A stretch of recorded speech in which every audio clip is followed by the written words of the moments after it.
ఇంటి ఖర్చులు, బిల్లులు, ఈఎంఐ ఎంత ప్లాన్ చేసినా నెల చివరికి డబ్బు సరిపోవడం లేదు. అప్పుడు ఒకరోజు పక్కింటి పెద్దమ్మ చెప్పిన మాట నా జీవితాన్ని పూర్తిగా మార్చింది.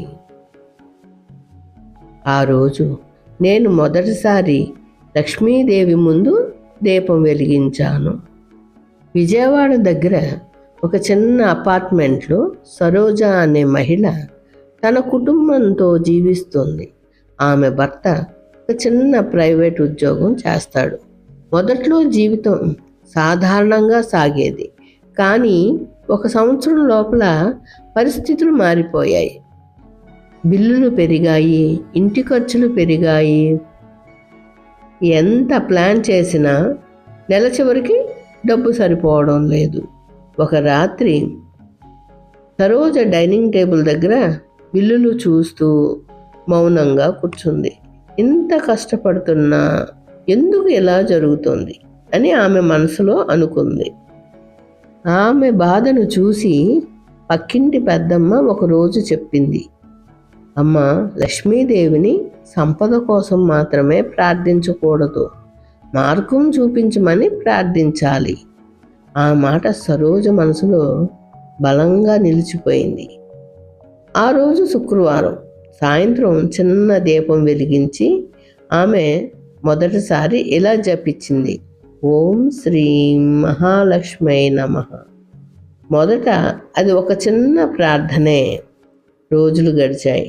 సమస్యలు ఒక్కసారిగా మాయం కాలేదు. కానీ ఒక చిన్న మార్పు వచ్చింది. సరోజ మనసులో ఉన్న భయం కొంచెం కొంచెంగా తగ్గింది. ఆమె ఆలోచనలు స్పష్టంగా మారాయి. ముందు నిరాశగా ఉండేది. ఇప్పుడు ఏం చేయాలి అని ఆలోచించడం మొదలుపెట్టింది.